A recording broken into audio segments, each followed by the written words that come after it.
Sometimes the best stories in golf aren't found on tour. You'll find them at the back of the range. And here's your host, Ben Adelberg. And thanks again for joining me here at the back of the range. I am your host, Ben Adelberg.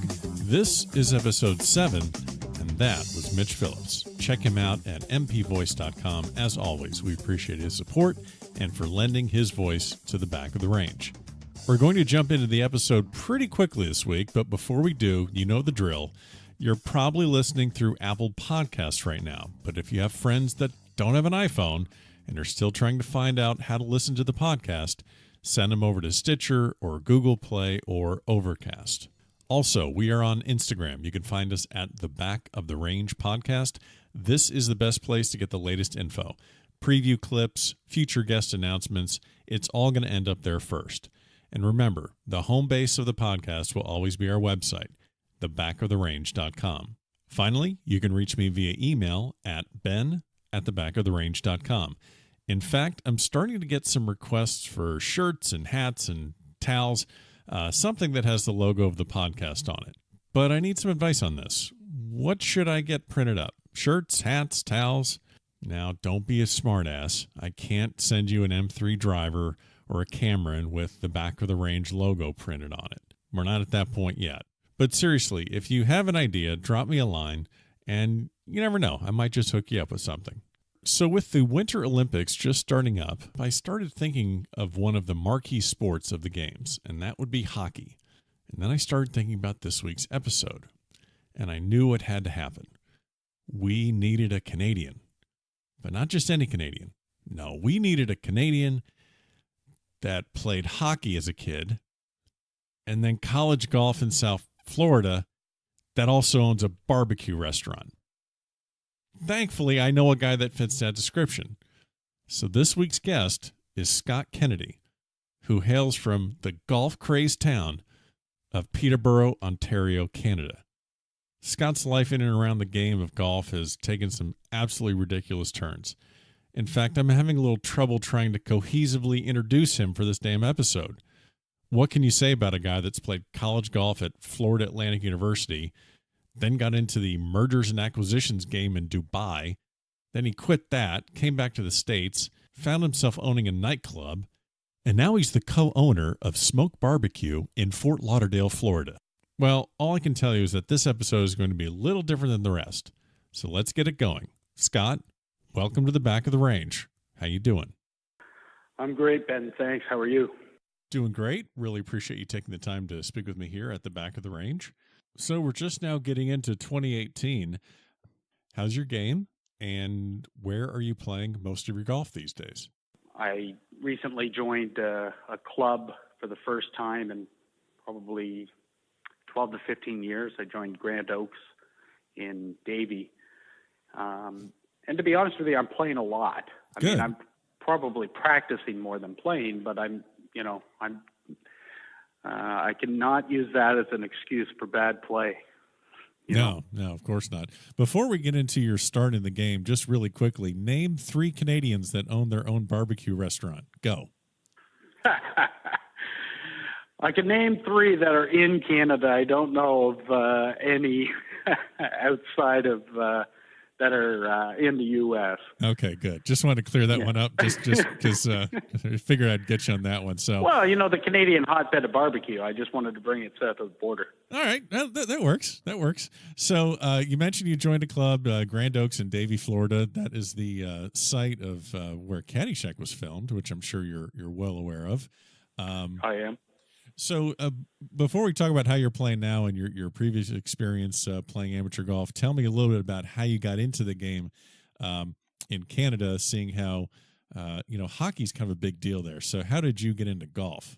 Pretty simple. I grew up in a town called Peterborough, Ontario, which is about an hour and a half east of Toronto, kind of between Toronto and Ottawa. Okay. Hockey was everything in that town. There was a Ontario Hockey League team, a junior team called the Peterborough Petes, where some of the best NHLers have actually come through. Gretzky actually played one season in Peterborough, and I played as a youngster back at this time, contact started at approximately, I think it was age 11. And I was a pretty decent player, but I was always much smaller. And as soon as the contact started, I ended up getting cut from the rep team. So okay.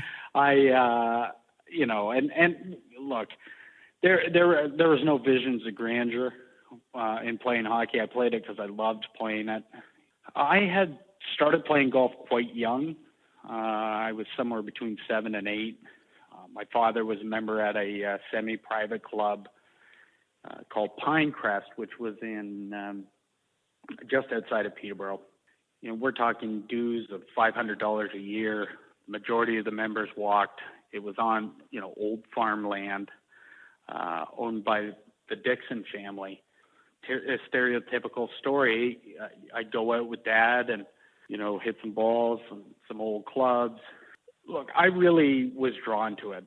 And, by the time I was old enough to be a member, which was 10, you had to be 10, Mom would basically drop me off at the course and during the summer months, and I'd be there sun up to sun down.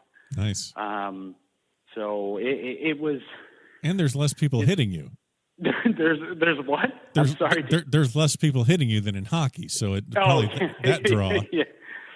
Well, yeah. My general response is I became a golfer because I wasn't good at any other sport, so it was simple. Okay. Well, you found something obviously that worked. Now you made your way down to South Florida to play college golf at Florida Atlantic University in Boca Raton, but tell me how that whole thing happened, because I can't imagine that FAU is, or just about any school in South Florida is recruiting really hard in Canada. I could be wrong, but I'm just guessing there. Well, I can tell you this, that they weren't, and there were definitely some strong Canadians who were being recruited heavily. I wasn't one of them. Going back to Pinecrest, at the top of the hill around the course around the corner from the golf course, there was a farmhouse owned by John Kindred. And John was a unique fellow who was born just outside of Peterborough. He was I believe he was either the first or the second, Bob Jameson might have been the first Canadian ever to play on a college golf scholarship. He played at Florida State. And when I was 16, 17, I got to know John. He would come up to Canada. At the time, he was a head professional at a private club in Sarasota called Gator Creek. And John would take some time off during the summer. He'd come up, play, and we'd get a chance to play. And, I was playing fairly well, but I wasn't playing a lot of tournaments. I worked during the summer. We're, typical blue collar. And the idea of, traveling all over the province or into the United States to play golf tournaments just, it wasn't feasible. But I knew that I wanted to play college golf. I mean, it was something that, I loved the game. I wanted to pursue the game as a career. At least I thought I did at that point. So John was kind enough to contact the coach at Manatee Community College, which was in Bradenton. Yep. And they were going to give me a position on the team, and and I ultimately came down to Manatee. And the year I started, they because of a Title IX issue, they ended up having to fold up shop for the men's golf program. So here I was now down in Sarasota at Manatee, and I just wasn't sure what to do. And the reality was it was probably the best thing that happened, because it gave me a chance to work on my game, become better acclimated to golf in Florida, because there's a huge difference. What are some of the differences that you experienced playing up in Canada and then coming down? Obviously, there's grasses and things like that. So give an example of that. There's the obvious ones. The grass is first. I mean, and the grass has changed quite a bit over the years. But back then, you were seeing a lot of Bermuda, and the golf in Canada, there was a lot of Kentucky bluegrass and more denser blades. Sure. So just around the greens, it took several months to not look like a complete schmuck around the green, because the Bermuda just, beat you up. Putting was very different. Again, the greens have really improved here. The Tift Eagle and these types of blends, they're not as grainy as it used to be. But for someone who had not played on it, it wreaked havoc. So that was part of it. The other part was I had hit balls in the wintertime. Sure. But for the most part, the clubs, they basically went away. And this is pretty typical of most Canadian golfers. There's some pluses and minuses to that. Obviously, you're recharged and you're ready to go when season comes, but season's pretty short. I kind of fell into that big, big fish, small pond, right? So you start playing down here and you start playing with guys who are, in college down here, or they're finished college and they're turning professional, and just the depth of the fields, just playing some amateur, county stuff or city championships. And it's really a wake-up call quickly, and you're like, holy mackerel. And to add to it, and I believe it's still there, Bradenton is home to what was then the Ledbetter Academies.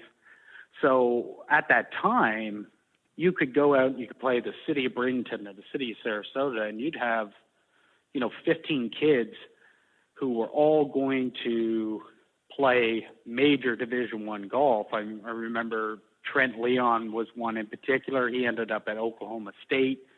Peterborough, Ontario didn't quite have this depth of field. No, probably not. So you make the move down to Boca Raton, Florida from Canada. What kind of a culture shock was that? Set aside the golf aspect of it, but just, you come down to Sarasota, now you're in Boca. Actually, you could probably speak to the difference between Sarasota and Boca Raton. Look, I thought Sarasota was, one of the greatest places I'd ever been. I had only been to Florida once before the move. When the transition happened to Florida Atlantic, it was a really unique situation because I was in need of scholarship money, athletic money or academic, either way. And this is in the late 90s, and the Canadian dollar was, 60 cents to the American dollar. You add out-of-state tuition. The costs were just astronomical. So I needed some help. Sure. And Coach Scott Williams at FAU, I talked to him several times on the phone, and, he invited me to come down. And I vividly remember driving down here, and I was, I'd gotten off of the turnpike and was driving down Glades Road in Boca, and it's lined with palm trees.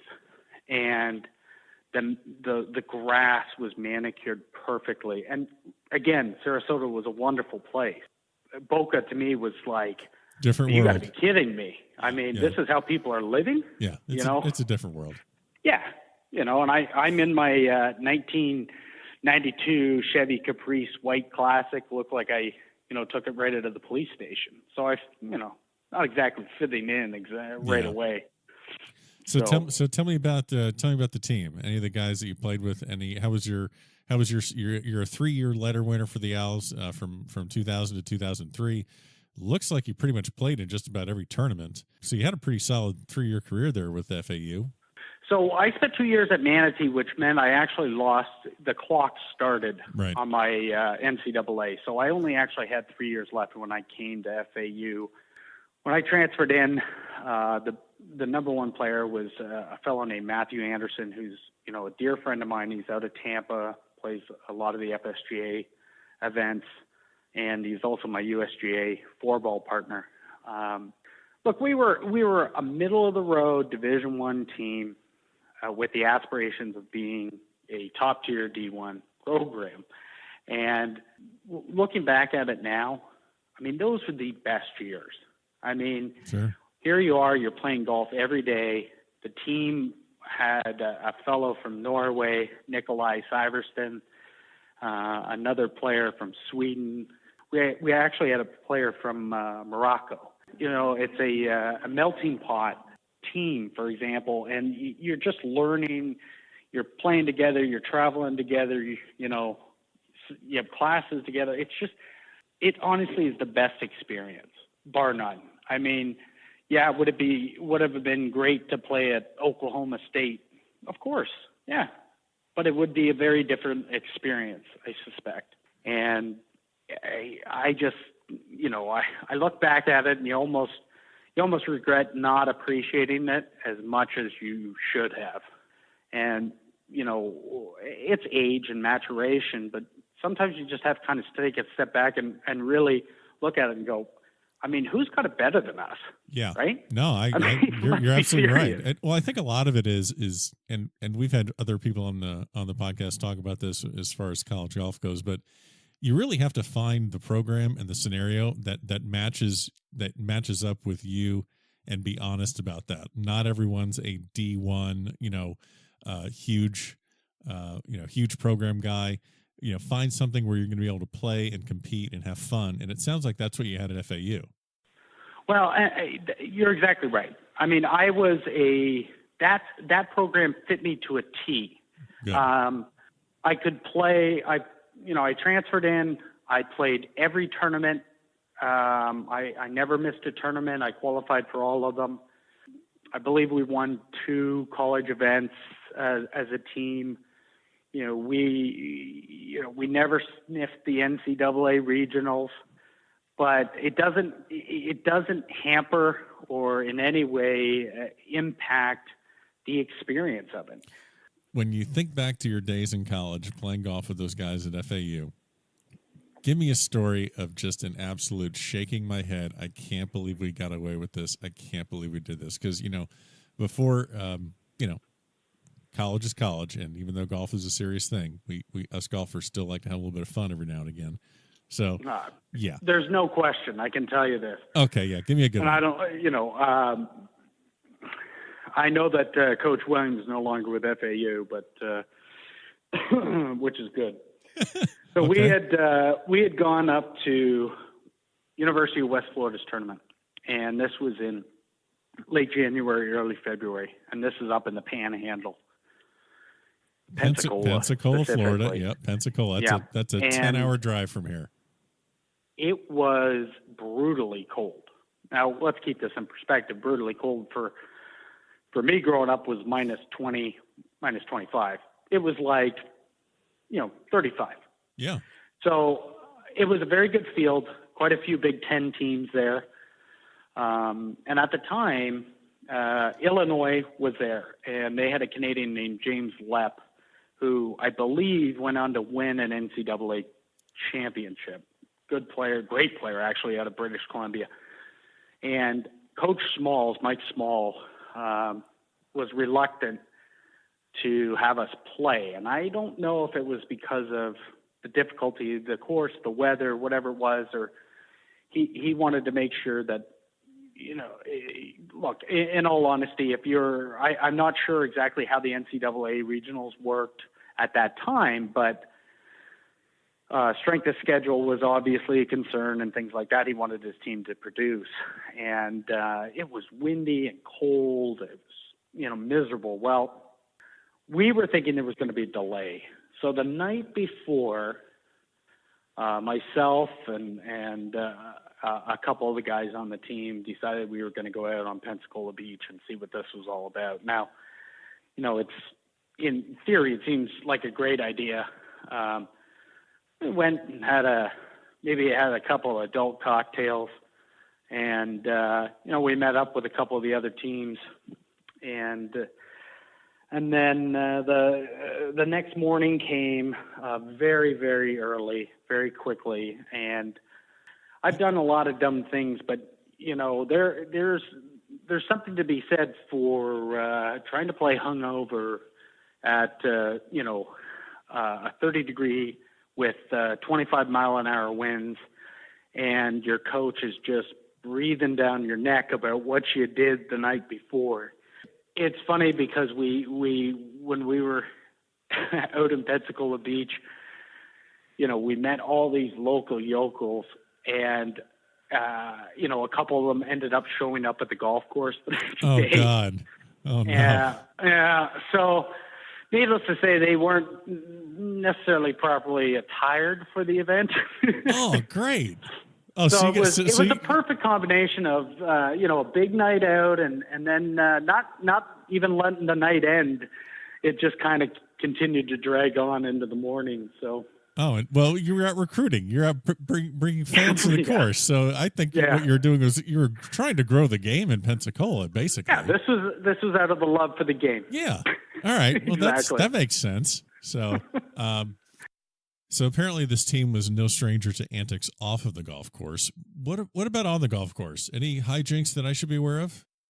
The team were up at a tournament at Daytona Beach, and we had just gotten in these brand new Ping Hoofer golf bags, and for me they were amazing, right? The logo, and this is one of the great incentives of college golf is carrying a team bag. Sure. And the coach at the time was a fellow named John Bullis. He was an Englishman, and very respectful of the game, an excellent player himself.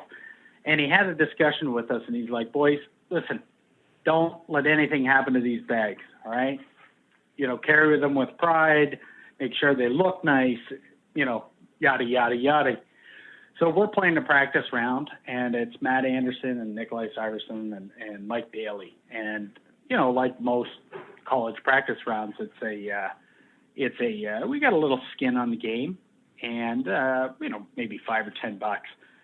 And on the 13th hole, I set my bag down and I go to chip and I flub it. A club goes straight under it. And it was like all in one action. I flubbed it and then turned and swung my club at the bag. And I hit the leg of this brand new bag. I mean, this thing wasn't but 24 hours old.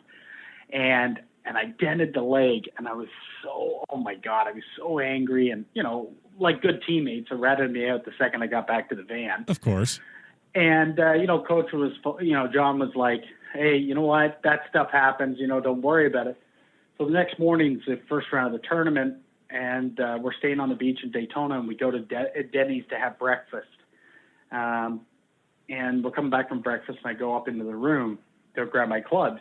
And I go up there, and my clubs are on the bed with no bag. There's a public shopping bag that's got my gloves, my tees, and my balls. And on the bag it says, "I was warned, and now I will be made an example of."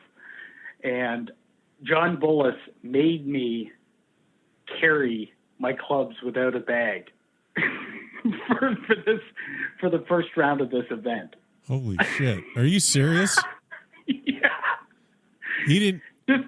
You had to carry them by hand, just like you're just rolling down like you just stole 14 golf clubs out of a Dick's Sporting Goods? You got it.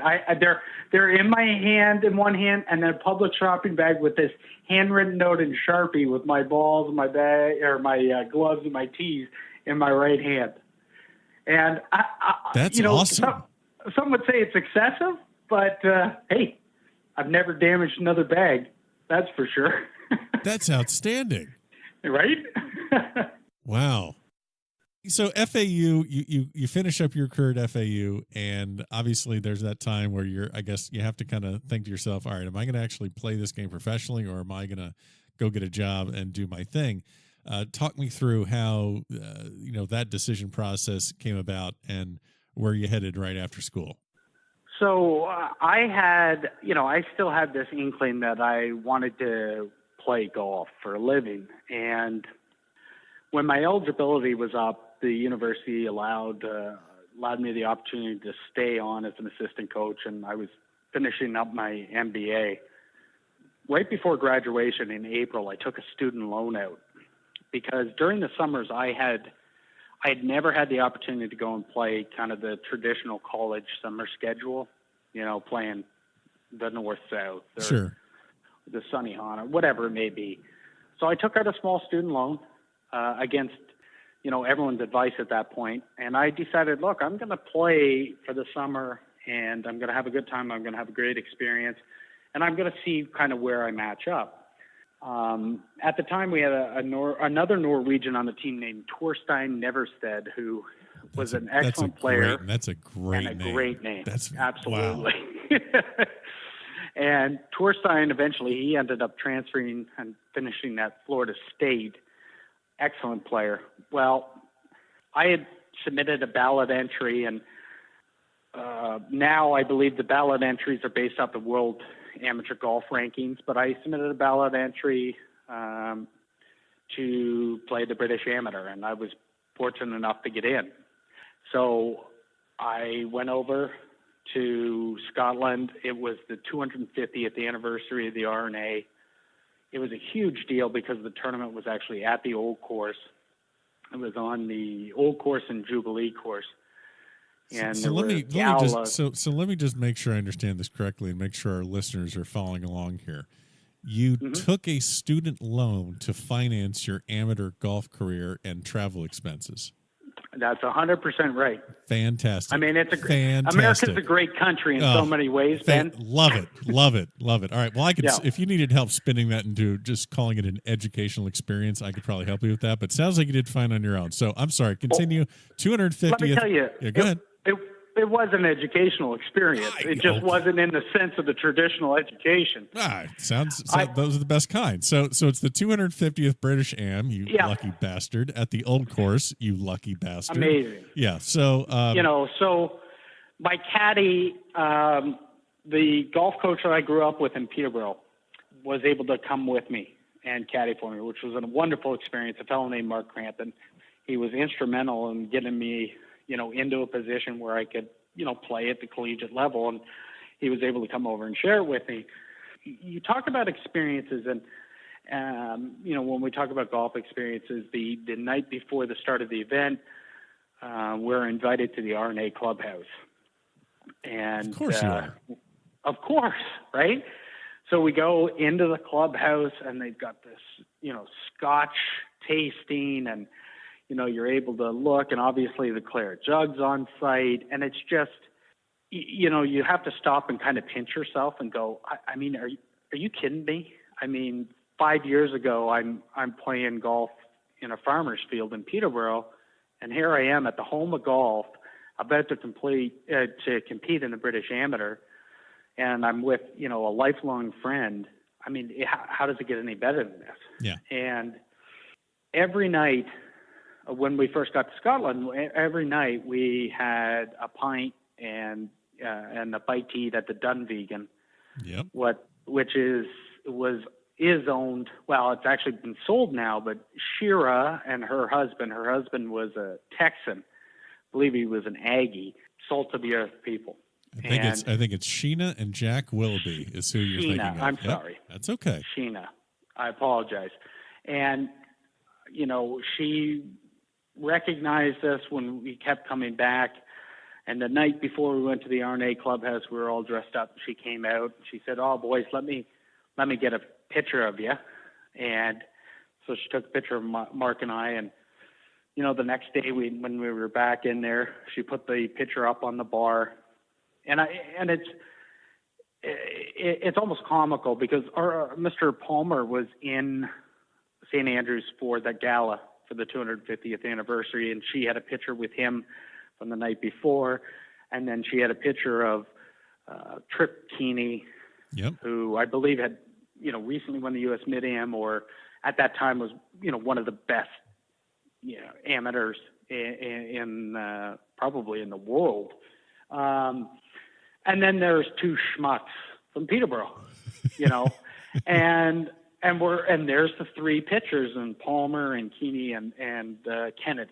Obvious, right? Just rolls off the tongue. I mean, it's just perfect. I mean, that's all you need's a fourth, and you're set.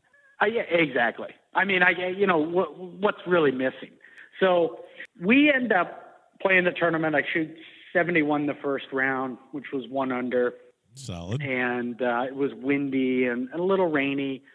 And this was the mindset. We're coming off the course and we're making, coming off the 18th and go to the 10th, and then we're making the trek up to the Dunvegan again. And Mark and I were patting each other on the backs. Man, that was a great round. Could have been 69, maybe 68 if you got, everything going. And I'm like, yeah. I mean, can't wait to get out there. And a young fella named Robert Dinwiddie, he was a Englishman who had played on the Walker Cup team. 3 groups behind me shot 62. And whoops. Mark and I, literally, we had a pint and a meal, and we're still patting each other on the back. We go back to look at the leaderboard. Hey, let's get a picture. This is the start of something great. Let's get into match play. You don't know where it's going to go. And then we see that number. And if there was ever a time in my life where the light bulb went off and said, holy shit, I mean, you need a job. I mean, that I just didn't have that gear. Some people say to you, oh, you don't know that, you could have got better, or you just had to keep playing through this stuff. But look, I didn't have that mindset. I didn't see 62 out there. I didn't see 67 out there. Look, the mini tour's littered with really great players, but the ones that separate themselves, as obvious as this is, are the ones that can take it deep and aren't afraid to. And that is just, I just couldn't believe it. Well, I'll tell you what, of all the places to learn that about yourself and your golf game, to learn it in St. Andrews at the home of golf, that's still a pretty cool place to learn it. So you could learn it after getting the shit kicked out of you on like some mini tour in Navarre Beach, Florida, or God knows where. And, you could learn all over the place, but to learn at the British Am, there's no doubt, at least you know it. 100%. I mean, it was really a turning point for me in my life.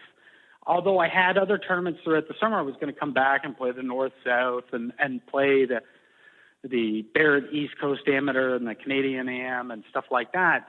It actually freed me up. I knew that I wasn't going to play. I mean, I think I'm deep down, I didn't want to admit to myself that I wasn't at that level, but I had this sense of confirmation in a good way. And here I am in arguably, one of the most important places for the game to have this revelation. Sure. I mean, hey, it's meant to be. Absolutely. So that's just phenomenal. So you played the British Am. Did you end up making match play? No, I fired 78 the second round. Okay. And if I needed any other confirmation after the 62 revelation, the 78 confirmed it. There you go. So now was your 78 on Jubilee or was it on the old?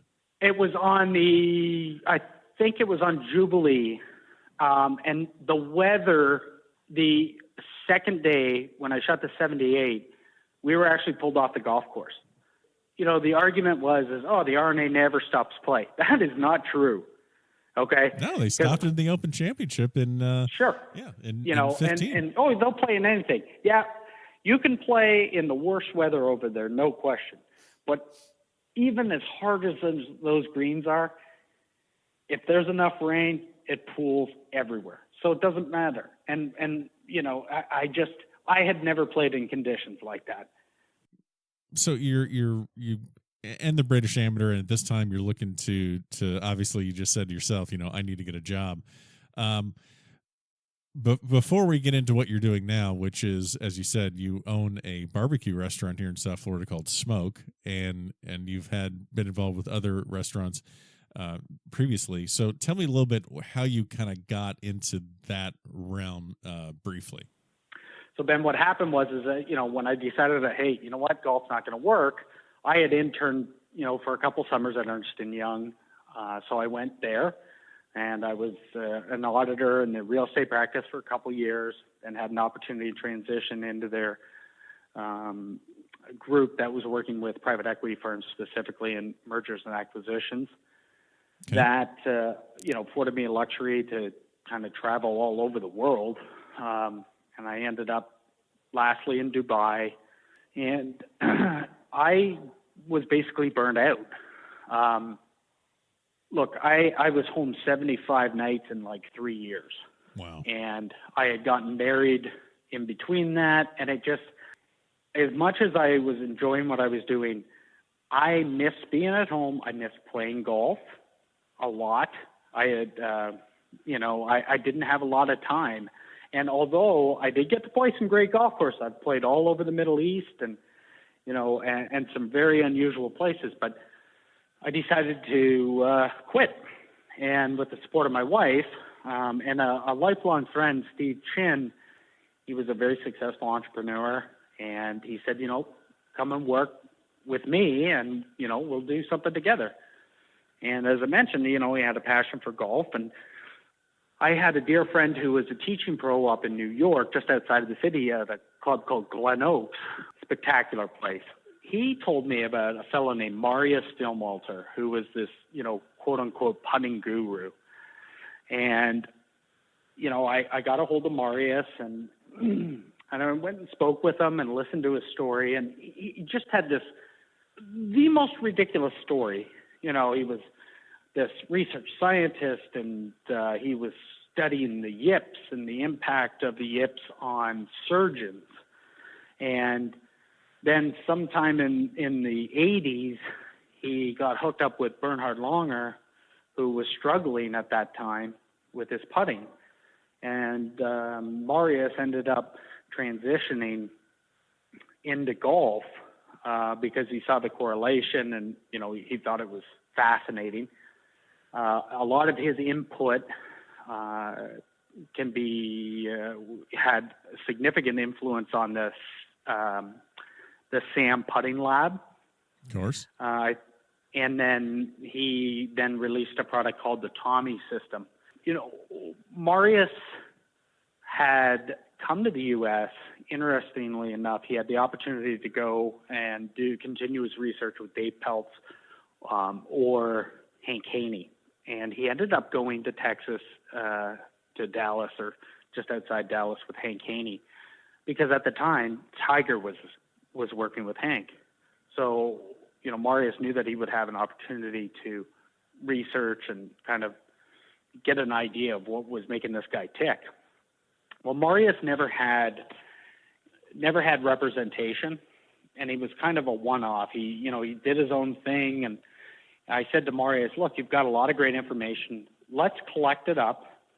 Let's repackage it so that it's easier for the average person. I mean, here's a guy who had hundreds of thousands of putting strokes of some of the greatest players of all time, all the way down through, the average 20 handicap. And he wasn't doing anything with it. So he was just stockpiling data and had just had nothing. So he had just no way to get it out. Okay, gotcha. So the long and the short of it is we came to an agreement. And with the help of Steve Chin, we ended up shooting a putting DVD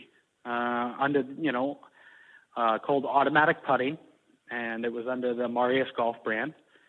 And it was obviously nothing like anything I had done before. I certainly had never been in any sort of production or development or marketing of a product.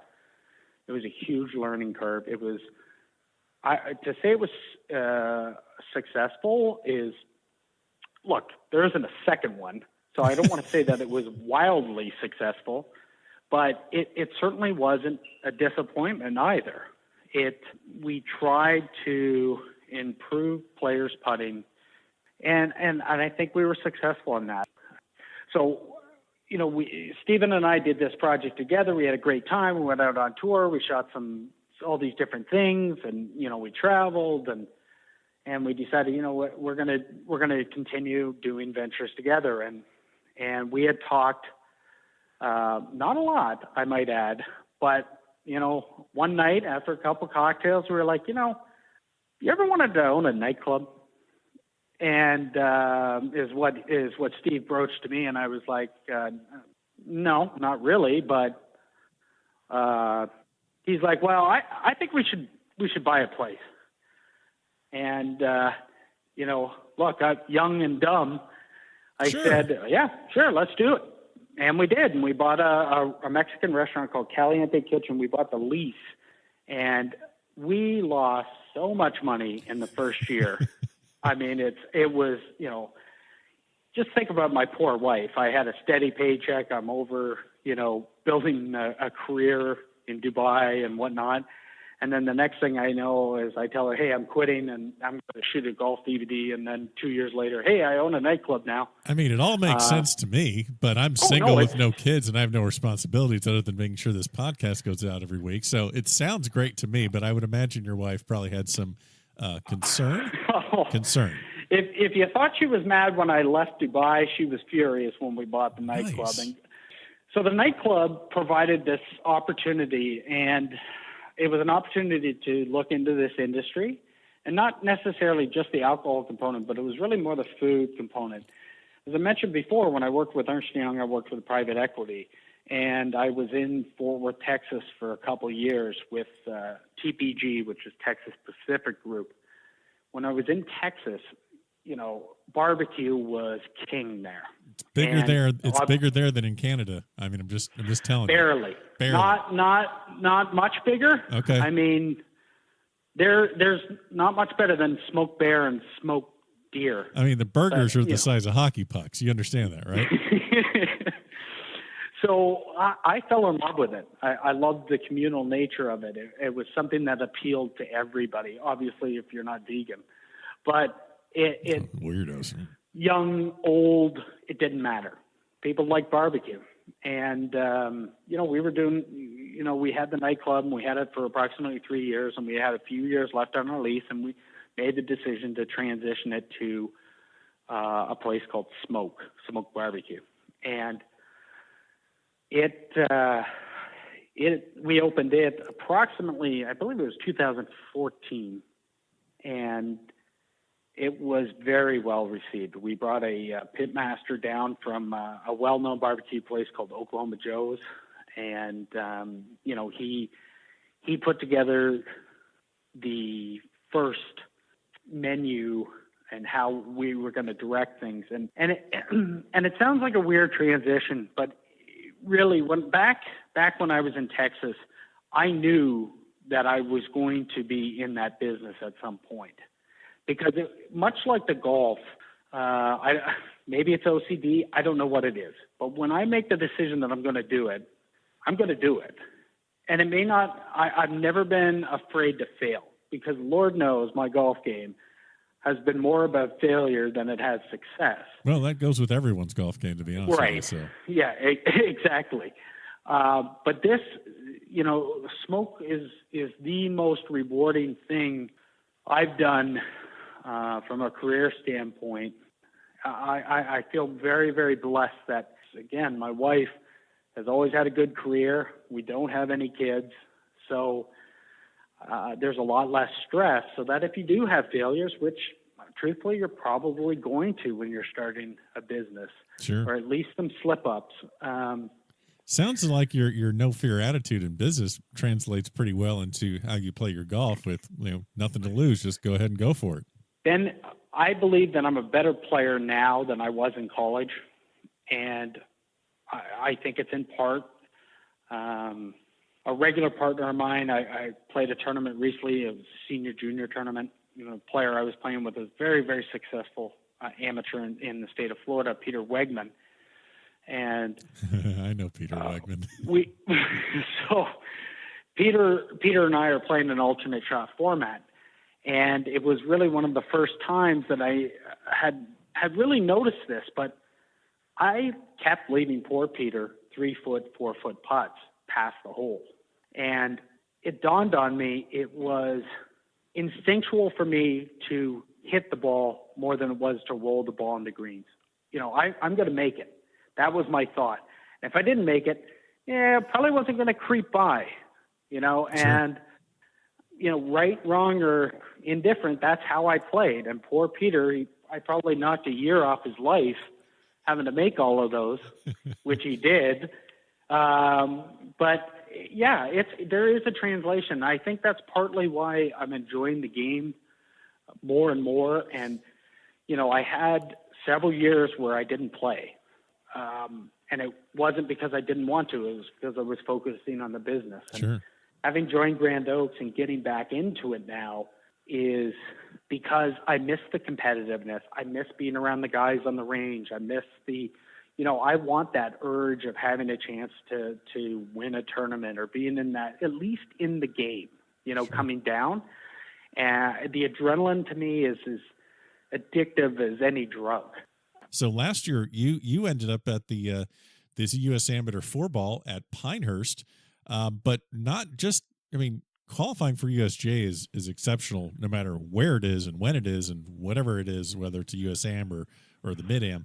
But you're at the US Am Four-Ball at Pinehurst. Now, what was so special about that? Well, for me, the obvious assumption would be, well, it's my first USGA event. But the irony of it was that the event was 10 years. The start of the tournament was 10 years to the day in which I got married at Pinehurst. So my wife and I literally went back to Pinehurst on our 10th anniversary to celebrate the anniversary. And much to her chagrin, you might as well I play also golf. had a golf tournament. Might as well play. That's brilliant, dude. That is brilliant. Right? Man, you are just winning with the whole marriage thing. Just yeah. Oh no, I know. she is literally the most patient woman in the world. God bless her. Because what'd you get her for the anniversary present? I think is Caddy Bib 10-year anniversary, or is that what that is? Yeah, it's Caddy Bib sand wedge. Yeah, there you go. So okay. yeah. So 10-year anniversary at Pinehurst. Sorry, sweetheart. Go get a facial. Go to the spa. I got golf to play. How was that? How was that experience playing the US Four-Ball? Look, it's amazing because and I've listened to some of the other podcasts and the players talk about. There's other what? Your podcast. Oh, your other okay. interviews. Yeah, I got nervous. I thought I was the only one doing this. All right, go ahead. Stephen Anderson, I believe it was Doug Snope. Yeah. Talking about their USGA experience. Look, there's nothing better than it. I've had the pleasure of playing in, Canadian AMs, Canadian Mid-Ams, obviously the British Amateur. That was a very unique experience because of the place and the time. But to play your first USGA event at a place like Pinehurst, it's incredible. I mean, what more can you ask? And here I am. I'm paired with, a lifelong friend who was a groomsman in my wedding 10 years to that day. Wow. And, look, we missed the cut by 3 shots, 2 shots. It didn't really matter. Doesn't matter. We went out, we played our best. You make a couple extra putts, you're in. If you don't, you're not. Yeah. But you're just taking in the experience. The USGA does just a phenomenal job in creating a professional event experience for amateurs. I had feared as I was getting older and hadn't been playing that I may never get that opportunity to play in the USGA event. And there has been, there's been some mutterings, and I've talked to some very good players who don't feel that a 4-ball format is a good format for a national championship.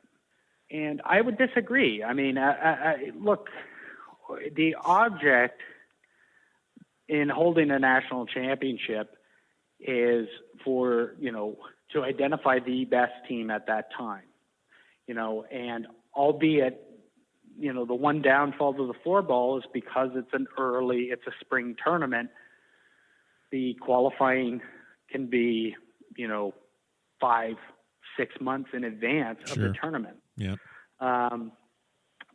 You can look at it as a negative, but you can also look at it as a positive. If the team qualifies and they do not play their best, well, they weren't intended to win. They weren't the best team at the event. And so be it okay, well, look, we're not pros. And I may never see another USGA event. I don't, I'd hate to say that that's the case, but who knows? They're very difficult to qualify for. I know, Ben, you've played 2 U.S. Mid-Am? I got one. I got a 2012 U.S. Mid-Am, and you're 100% right. It's an amazing experience. And my opinion on the U.S. Four-Ball and about the, the qualifying times and whether it's fair or unfair, hey, it's the USGA. The winner of the U.S. Four-Ball is the one that wins the tournament at that time of the year. The Agreed. Qualifier is a separate tournament. If you win that tournament, or you top 2, top 3, whatever it is, you got to win this tournament to get to play in the other one. They're 2 separate things. Agreed. That's my feeling on it. And qualifying in its own right is, I mean, the spot that we qualified at was in Naples, Florida. And, you know, you could look down that list and you have studs. So many FSGA champions. You have, you know, stud high schoolers who are going to become D1s. You have current college players. You've earned your spot if you finish in that top 2 or top 3 or win it, you know. So, you know, it's just, you just got to take it in because you don't know if you're ever going to get to see it again. Absolutely. And when you talk to guys who have played in, you know, multiple USGA events, it's a feather in their cap, and it really has to be, regardless of the success at the event, to get through to the event is a major accomplishment. Absolutely. You know, especially when you talk about multiple times. Oh yeah, those guys are, yes. There's people that are in double digits and they're aliens. So that's just ridiculous. So before we get to a couple of final questions, just want to ask you, like, so what are your plans for this year? Are you playing a lot of tournaments? Are you looking for more business? You have more business plans? What's your year looking like? As far as golf goes, I plan to play as many FSGA events as I can, you know, both 2-man and individually.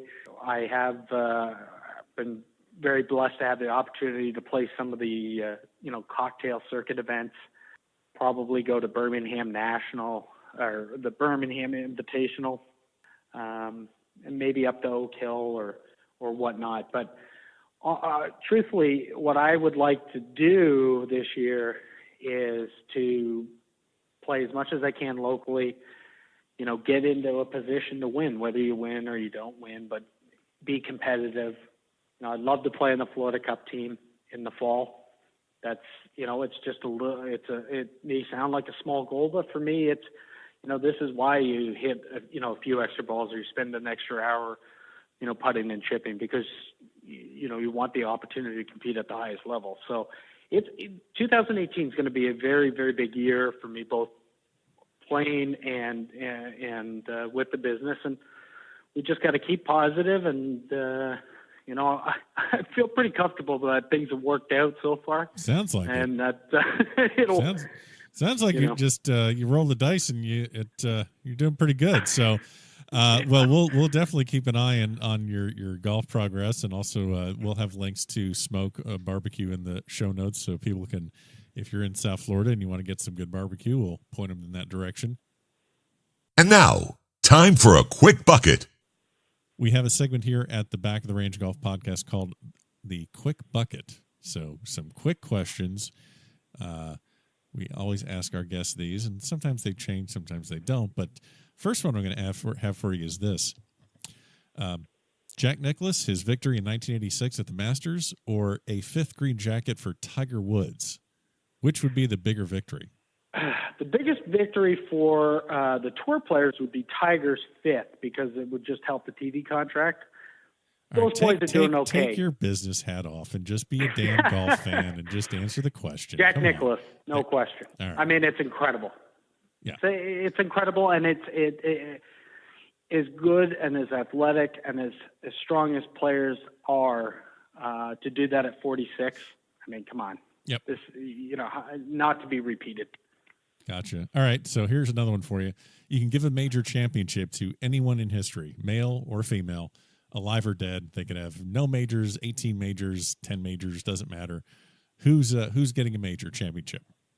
Well, you're not going to know who it is, and I mentioned him earlier on the podcast and during our interview. Is this gentleman, John Kindred? You know, he was a Canadian professional golfer. You know, played the tour a little bit, played the Canadian tour, and he was instrumental in giving me the opportunity to come to Florida. He loved the game more than anyone I've ever met. His playing career was limited as he was growing his family and whatnot. And I would love for him to be recognized as great a player as he was with a major. Awesome. So since you are in the restaurant business, I'm going to give you the opportunity to jump in front of Sergio and set his menu for the Masters Champions Dinner, and it's going to be catered by Smoke Barbecue. What are you bringing to the Masters to serve at the Champions Dinner? The answer is smoked pastrami. Okay. Smoked barbecue, it brines, cures, and smokes its own pastrami. It's unlike any other pastrami you'll eat. It's an homage to Montreal smoked meat and, traditional Jewish pastrami that you'd find in any New York deli. But I would put it up against anything that's in the market. Fair enough. Well, Scott, you made it. I appreciate the time here at the back of the range, and we'll keep an eye on your golf this year, and hopefully you and I will get out and play soon. Sounds good. Thanks, Ben. Anybody else hungry now for a damn pastrami sandwich? Jeez. Thanks a lot. Well, seriously, thank you very much to Scott Kennedy for spending some time with us here. Go check out his restaurant, Smoked Barbecue, down in Fort Lauderdale, Florida. And we will see you again next week for another episode of the Back of the Range Golf Podcast.